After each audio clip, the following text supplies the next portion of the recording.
En entrant aujourd'hui dans la troisième semaine de rééducation, et s'il n'y a pas eu de complications apparentes, nous considérerons que les ligaments sont assez solides et pourront encaisser des charges plus importantes qu'auparavant.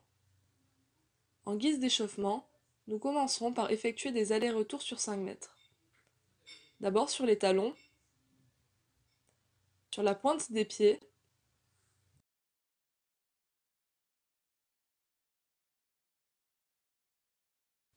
et enfin en déroulant le pas.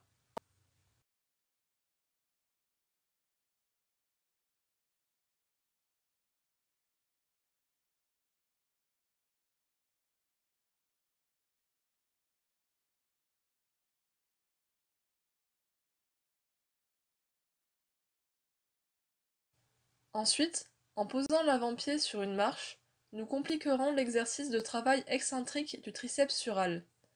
Effectivement, cette fois, la montée sur la pointe des pieds sera effectuée seulement sur un pied. Attention à la descente, elle doit toujours être lente et contrôlée. Afin de compliquer une nouvelle fois la gamme de stimulation des muscles intrinsèques du pied, ils seront réalisés sur un pied, avec appui des membres supérieurs contre le mur.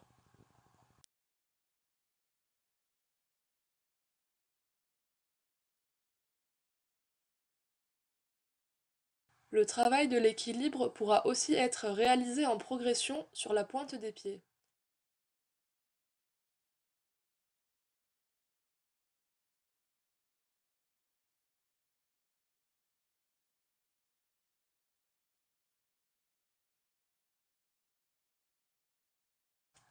À noter que si vous avez du mal à vous tenir droit lors de ces exercices statiques, vous pouvez vous aider d'un manche à balai pour avoir un rappel de la verticale.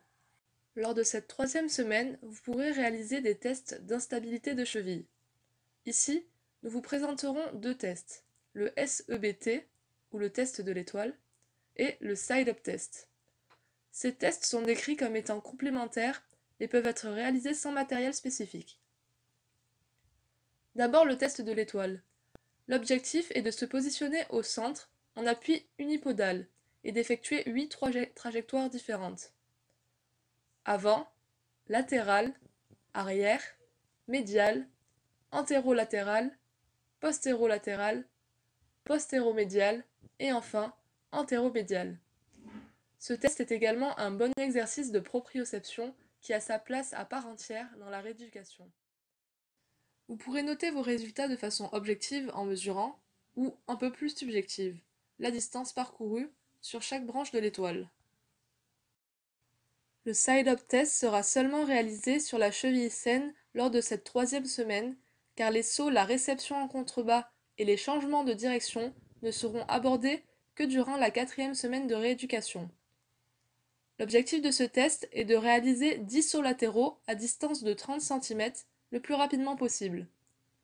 3 essais seront réalisés et la moyenne sera donc retenue. Ainsi, les résultats de ces deux tests pourront être utilisés de manière comparative entre les deux chevilles, mais aussi à différents moments de la rééducation. Ils permettent d'avoir un retour sur la qualité de la rééducation. Finalement, la séance pourra se clôturer par la reprise du cardio, idéalement avec des séances de 10-20 minutes de vélo ou de vélo elliptique pour la première séance, pour passer sur de la course à pied en milieu de semaine. Soyez bien attentif aux gênes que pourrait présenter votre cheville et ne travaillez à aucun moment sur la douleur. Concernant la course à pied à l'extérieur, il est préférable de choisir un terrain rectiligne et non accidenté et d'éviter au maximum les changements de direction brutaux. Voici donc la forme que pourrait prendre cette semaine de rééducation avec toujours une stimulation des muscles intrinsèques du pied quotidienne et l'intégration des deux tests présentés dans la vidéo. La course à pied pourra être reprise progressivement durant la semaine. Je vous renvoie également à de nombreuses vidéos concernant les étirements, notamment des muscles de la chaîne postérieure, que vous trouverez sur la chaîne. Merci et à la semaine prochaine.